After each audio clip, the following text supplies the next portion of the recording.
I'm here in Chicago. I'm looking out at the Chicago sky.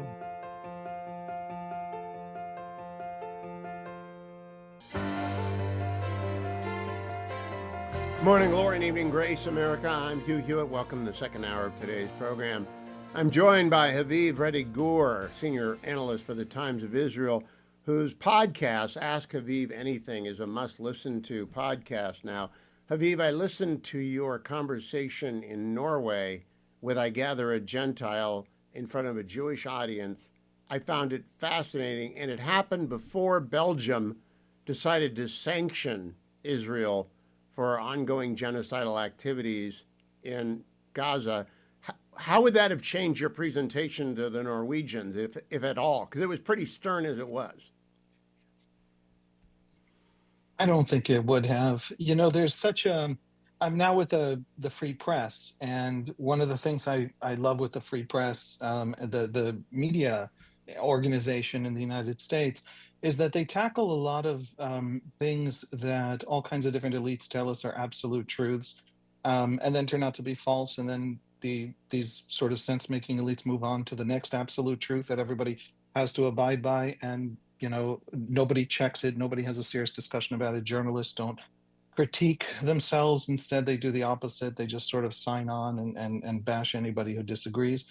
The genocide claim is one of them, and one of the ways, there is, before I say that, there's so much real suffering in Gaza. They're genuine, profound. It's a war, and it's a bad war, and it's almost an unprecedented kind of urban war. In other words, if the Israelis are good, there's tremendous suffering. If you think the Israelis are terrible, there's tremendous suffering.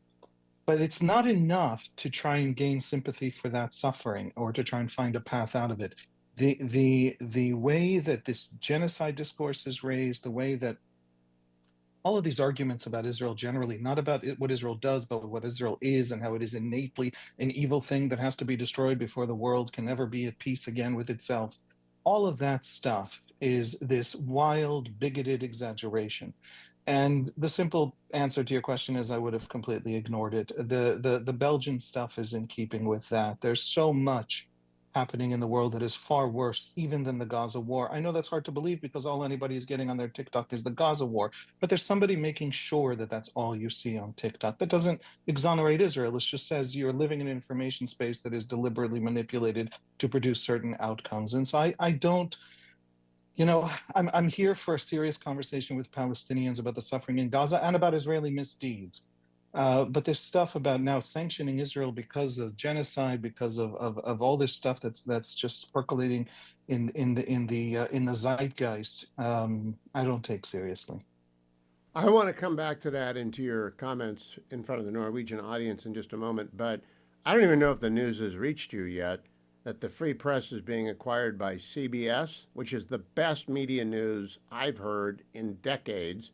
Barry Weiss is entering into a deal. She will have a senior position at CBS News. I guess that means you're going to be working for CBS News. Are you no longer with the Times of Israel, Haviv, at all? No, I mean I am with the Times of Israel in the sense that it's Israel and it's a very informal place, and I've loved these people and worked alongside them for a very long time and do things with them. And I'm also with the Free Press in all kinds of different ways and do things And CBS. wherever we can. And now CBS. Listen, I don't know anyone on this earth who could build what Barry Weiss built there. And I am one of the people who can say, I knew her before everyone else did, before she was famous. I don't know if that's.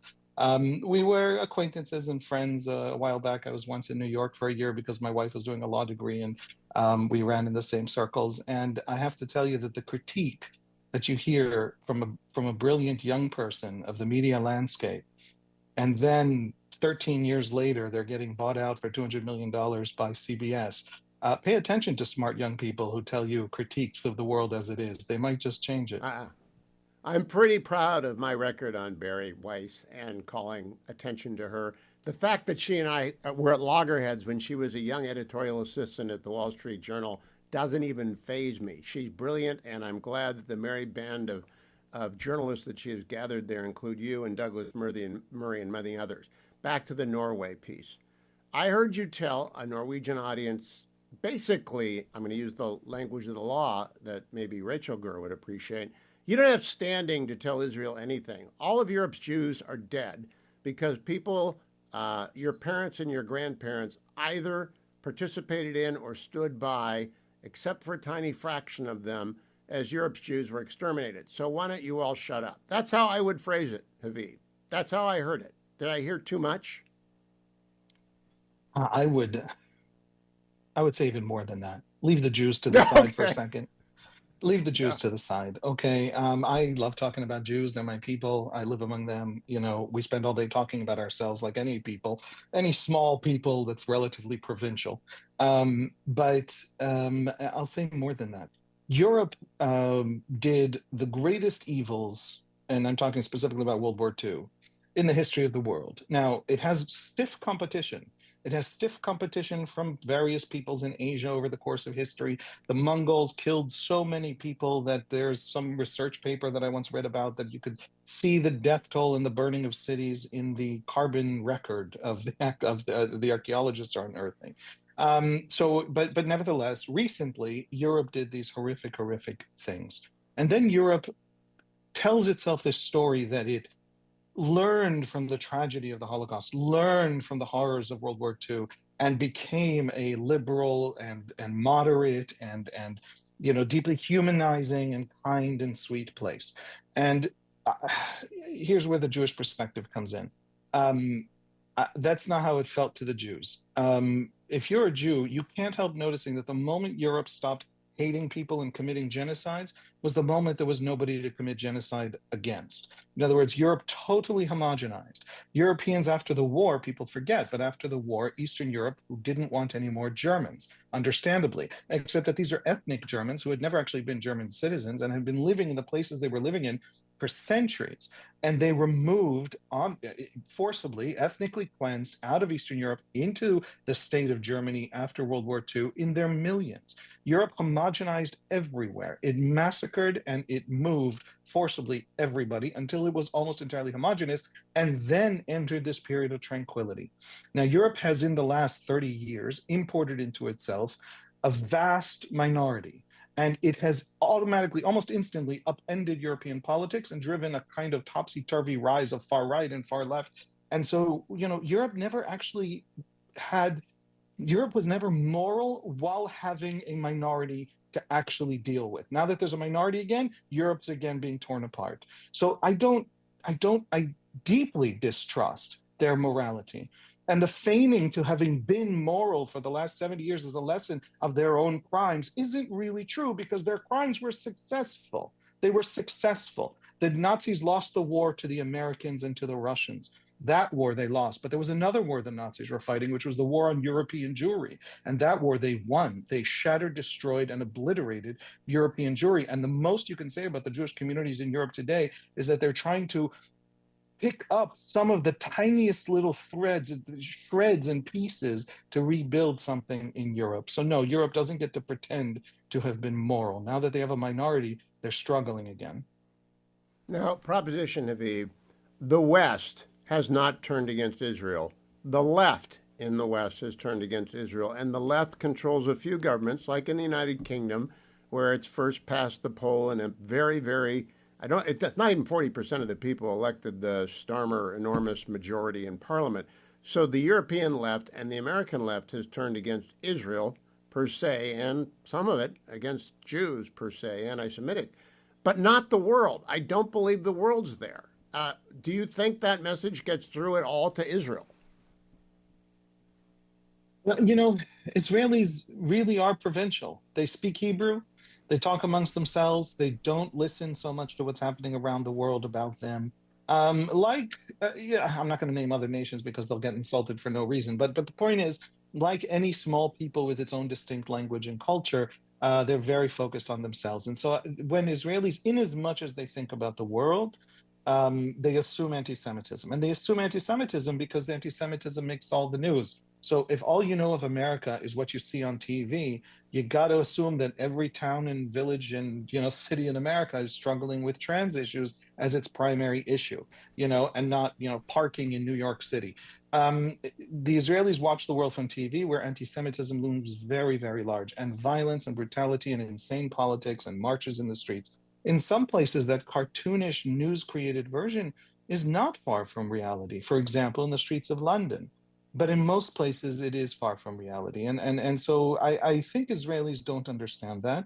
But also, look, I believe that the world's reaction to Gaza is divided into two groups.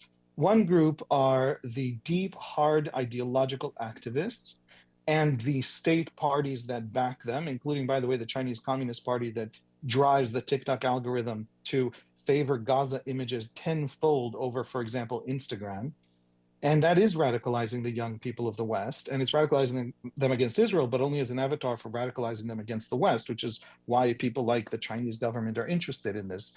But then there's the huge majority of people who are not anti-Semitic and not radicalizing against Israel. It's just if it's already in the news and if it's already terrible, and if those are the images you're seeing, they are having a very natural and moral reaction to terrible images and terrible news that isn't explained well by the media, by certain sense-making elites. So, and all that's to say, Israel's not obviously beyond reproach. There's a terrible war underway, but it isn't just anti-Semitism, but the core activist group absolutely manifestly is driven by a bigotry and a hatred, by the way, of the West and all the bad things the West has ever done, which it imposes on Israel so it can have its moral restitution by hating Israel now as a stand-in for hating itself.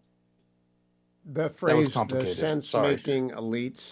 the sense making elites makes a lot of sense to me. I know what you're referring to. I'm not sure everyone else will, but they are the editorial class, the people who control largely, not exclusively, but largely control headlines and production. They're not at the Free Press. They're not here. They're not on Fox, and I'm glad about that. Hopefully, they will soon be gone from CBS as well. I want to ask you before I turn to Gaza, Aviv. Yesterday, President Trump ordered Southern Command to smoke a jet boat full of cocaine and fentanyl and 11 drug traffickers. Do you expect the International Criminal Court to come after Donald Trump and the members of the military who ordered that attack? No, no, I do not. Neither do I. Why do you think that is? I'll tell you, never mind, I sure hope they never come after the American president. But what would be nice? It'd be nice if they went after the Chinese president or, in a serious way rather than just a press release, the Russian president or, all of the great vast criminals. Millions of people have been mass murdered. Actual genocides have actually taken place actually in the last 10 years. And not a lot of not a lot of international movement or marches. I know I keep getting told by well-meaning people that there's a higher standard for Israel, but there's no libel campaign on that scale for people who killed 10 times as many. Maybe you're just dehumanizing the others, or maybe you just actually hate Israel. Maybe it's not a higher standard. It's amazing to watch everyone suddenly discover their dramatic love for Israel and have this tremendously high standard for Israel. I have a higher standard of behavior for my kids from the rest of the world. I don't have a higher standard of behavior for a random neighbor. You don't have a higher standard for Israel if you libel it and lie about it. Look, it's been a weird week, okay? In this one week, there have been half a dozen things that turned out to simply be fake. Every single major podcast and media outlet in America, from Tucker Carlson to CNN, has gone with this Gaza Humanitarian Foundation whistleblower who talked about watching this child be murdered. And now they've found the child. The child is alive and well. And Fox just reported that.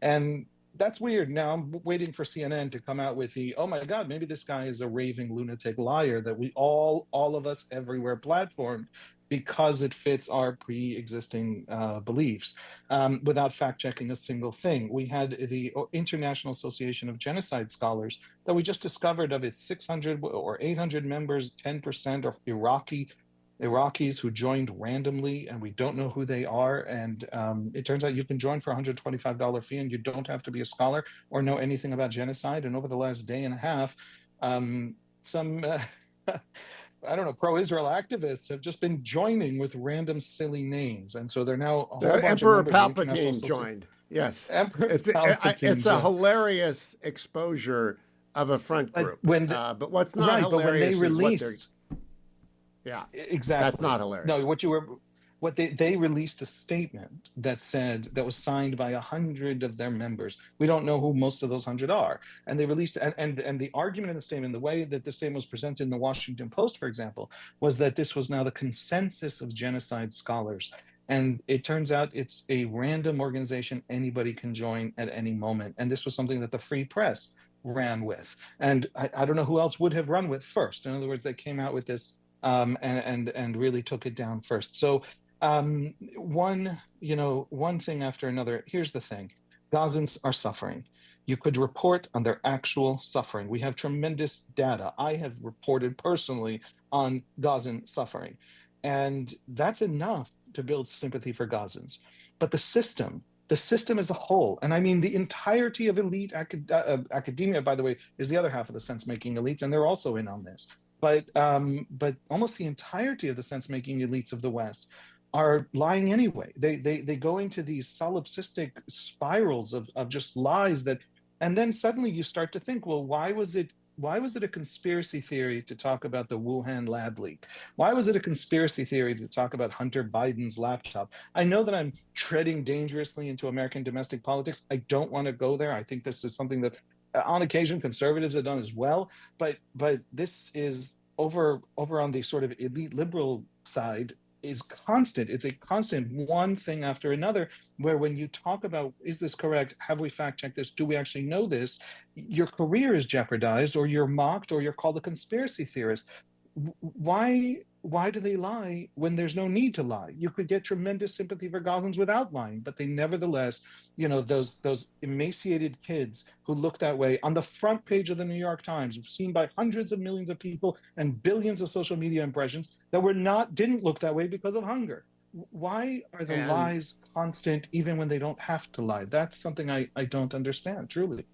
I really believe it's just market forces as people are forced into more and more marginal market niches. They've got to super serve people who expect to be served anti Semitic content, and they'll turn you off if they don't get anti Semitic or anti Zionist content. So they up their anti Zionist game in order to keep and hold the marginal subscriber, the marginal eyeballs. Let me go to the actual reality of Gaza right now. I do not understand, nor should I, the IDF's war plan because they've been staging a preparation to enter Gaza City for a month now. 60,000 reserves were called up last week. Do you understand what the IDF war plan is and how long they expect it to take? It will be difficult. All the bombs are in all the buildings and people have got to leave, but they're not telling us enough to make sense of what they're planning to do. Let me try and convey what it is I understand the IDF is planning without, by the way, being for or against. I just to say, within Israel, there's a lot of skepticism and a very big debate over going forward with this operation. So just to lay out the concept. The basic idea is very simple. Gaza City was, before the war, the largest city in Gaza. It still is the largest city in Gaza, but many cities, the population's moved out to humanitarian zones, etc. But it was, before the war, the largest city in Gaza. It contains now about 800,000 people. It is roughly, give or take, a little less than half the population of Gaza currently. And the IDF has had a raiding war there, but it has come in, taken out Hamas target, gone out, but it has never controlled the ground. Now, Hamas has in Gaza City massive infrastructures. The tunnel system within that area of Gaza, it's been significantly degraded other places. There it is still mostly intact. And it has essentially served for 23 months as a sanctuary for Hamas. It is hunkered down there and just saying, whatever the hell happens to Gaza, we can sit this thing out in Gaza City. And the concept of the Gaza City operation, and there's also Dir al-Balach and the camps in the central coastal strip, in the center of Gaza, a couple other places, but Gaza City is the very big one. These have served as these sanctuaries, and the concept is deny Hamas these sanctuaries. It really struggles profoundly to operate, even just at a guerrilla level, outside of Gaza City. and it is still very much safe and sound inside Gaza City. So it's the systematic continued denial to Hamas of more and more territory. It's brutal, it's long, it's slow. When the Americans and the Iraqis did this against ISIS in northern Iraq, going city by city, urban warfare fighting, it took 5 years. And ISIS was much less dug in than Hamas. So that is the concept. That is sort of the broad strokes military idea.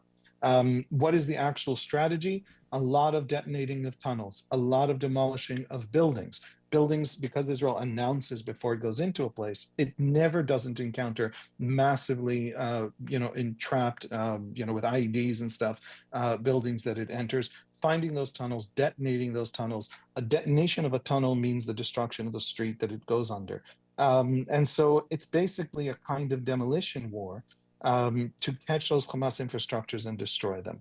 And the army is probably next week going to issue the final order for all civilians to leave, and then begins the infantry entering. Now, almost all the suburbs and surrounding areas of Gaza City have already been taken, which I think in terms of municipal lines is 40% of Gaza City is already in IDF hands. That was something that was announced today. And the concept is then you slowly, painstakingly, it'll probably take many weeks, probably months. By the way, it'll produce images because people will be dying. We're hoping that everyone leaves. Everyone might not leave. They don't have a lot of places to leave to. It's not comfortable in Gaza in the tent encampments. So it is a continuation of the war to deny Hamas, again, another sanctuary that it has in Gaza. I'm an Israeli, I have to add, I apologize. Hamas could end this in about 60 minutes if it just releases the hostages and leaves Gaza, which is something the Arab League has already asked it to do. And that's what President Trump said yesterday. The war will end if you release the 20 hostages. And I think that's true. I'm not sure that that would be fortunate, but it would happen. It would be almost inevitable. Let me conclude this way, Haviv. There is talk in Israel of annexing Judea and Samaria.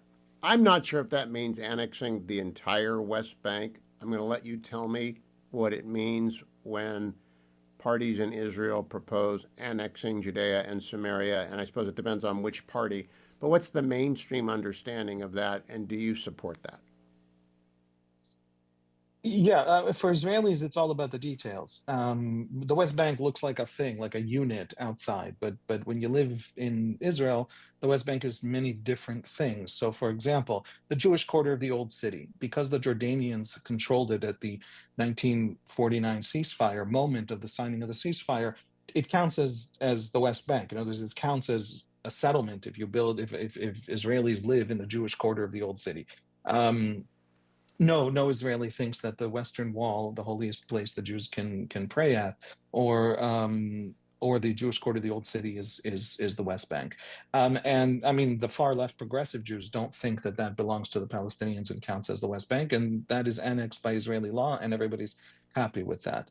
And then you progressively, it gets more complicated, and you start losing different groups of Jews or political groups as you expand the understanding of what Israel should take in the West Bank.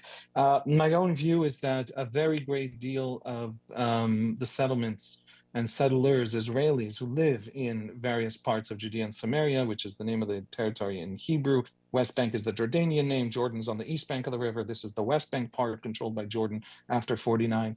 But huge numbers, 75% maybe, live within 4,000 feet of the Green Line. In other words, you could have a very minor territorial exchange that could solve that problem. It's Israel would probably end up the Clinton parameters, put it that way. The Oslo peace process talked about Israeli annexation of major settlement blocks close to the Green Line. So I don't know an Israeli leftist who isn't in some way or another, supportive of some annexation. On the Israeli right or far right, I'm not judging them, that's just where they lie on the spectrum, you have then other plans of annexation that go to 80%, 90%, even 100%. The vast majority of Israelis don't want to annex the West Bank in the sense that they annex the vast majority of the territory in which Palestinians live. Because if you actually make that Israel, you make them Israeli. And if you don't make them Israeli, then you actually have two-tier citizenship, which is a whole nother game that nobody wants to be playing. And so It's all about the details. The Israeli left would love a territorial exchange, which includes Israeli annexation of pieces of the West Bank, and also could establish a Palestinian state that is coherent and actually without too many Israelis in it. The Israeli far right wants all of it, and everybody is in somewhere in the middle. So Well, the with the latest plan by United the Arab Talmudists, yeah. Emirates, the UAE has been a very responsible partner in the Abraham Accords, and they're a very responsible partner in the new Middle East. The UAE has said annexation of Judea and Samaria will be catastrophic for regional integration. I don't know that they mean what you just described. I think they mean the whole thing, don't they? I think they mean the exclusion of the possibility of a Palestinian state. They, by the way, at the Abraham Accords signing in the first Trump term, they talked that way. They talked about their peace with Israel, their normalization with Israel, pulled Israel back from a plan by the Yes. Netanyahu government of the day to annex, I believe it was 40% of the West Bank, 60%. There wasn't a final border put on a table, but it was somewhere in that space. And they said, we protected Palestine. Don't tell us normalization was giving up on Palestine. We actually protected Palestine. And so they see annexation as a betrayal of them because that was understood by them and the Israelis as the sort of foundation stone of normalization. And now the Saudis, by the way, say the same thing. Normalization still available, despite the Gaza war, despite the political problems in the Arab world that it would cause them. But it depends on the next step, which is not just don't annex, but actually have a Palestinian state. And so, yes, that's the Emiratis' position for 5 years now, at least, and All and right. they're So consistent with it, and that's what they said. my very last question, and I'll probably ask you this in another 6 weeks to 2 months when you come back, and every time that you come back. There's been a convulsion in Israel since 10/7. It's going to be 2 years old probably by the time I talk to you next. I can't imagine Israeli politics will be remotely like it was at the last election. You might have Bibi Netanyahu running again, but do you expect all the chairs to have been rearranged in the auditorium and everyone to be coalitioning with other people because it's been such a traumatic, terrible, and yet extraordinarily victorious 2 years after the massacre? How could it possibly be the same? It is surprisingly likely to be the same. Oh, Israeli voters vote. Yeah, this is we've talked about this before, but Israel is you would understand it better if you think of it as a very liberal, successful Lebanon rather than a weirdly conservative Switzerland. Israeli voters' behavior at the voting booth is deeply tribal. So the Sephardi, Arab world Jews, Haredi, ultra Orthodox political party Shas is a party that caters to a specific ethnic and cultural and religious subgroup. And they don't vote on policy, they vote on the belonging to the subgroup. Ditto the Ashkenazi, European Jewish, ultra Orthodox Party, the UTJ. Ditto, the gap between Likud and the main party in the opposition, Yesh Atid, is heavily a Sephardi or Mizrahi Jews in the Arab world vote Likud. In a majority of Likud's voters are actually from the Arab world, and a majority of Yesh Atid voters are Ashkenazi Jews, and that is a huge part of it. And by the way, you still see 60-year-old divides in the fact that the income disparity between voters of the Ashkenazi party and voters of Likud are about 2 deciles apart, favoring the Ashkenazi voters. And so everywhere you go in Israel, there's a political party that is Russian speaking, the Russian immigrants from the 90s after the fall of the Soviet Union, and the Arab parties. One party, its base is the Bedouin conservative religious groups of tribes of the South.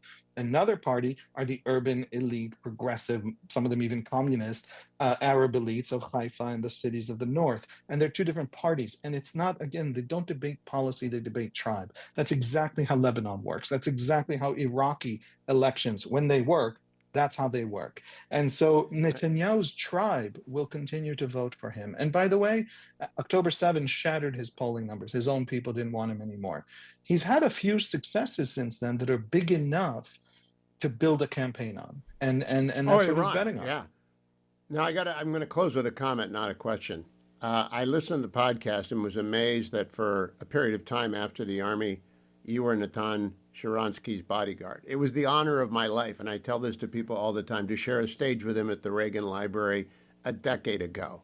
When did you stop being? I'm just curious if you were in the room when I was with Natan Sharansky. When did you stop being his bodyguard? I was actually part of a government unit that that was the circle of protection for several ministers. Folks, this is we're talking. I was young, I was fit, I was just out of the infantry. I was just a student at college. So that's what that's I know it doesn't people don't associate that kind of a thing with me today, but it's been a while. But so I was in the unit that guarded. We took shifts and stuff, so there was a lot of us. The Minister of Science at the time, the Minister of Housing, who was Nathan Sharansky, and a couple other ministers. And I don't remember you specifically. I only vaguely remember him, right? But what was Well, funny if you was went to 10 the years Reagan later. Library, you would remember being at the Reagan Library because Air No, I Force One wasn't is at the that Reagan big. Library. All No, right. I did That's not the join in on that coincidence. trip. All right, Haviv, congratulations on becoming part of the Tiffany Network, even though you may not have known about it when you woke up this morning. The Free Press's own, now CBS's own, Haviv Rettig Gur. Follow him on X and listen to his podcast, Ask Haviv Anything. It's actually without parallel on the web. Thank you, Haviv. Thank you.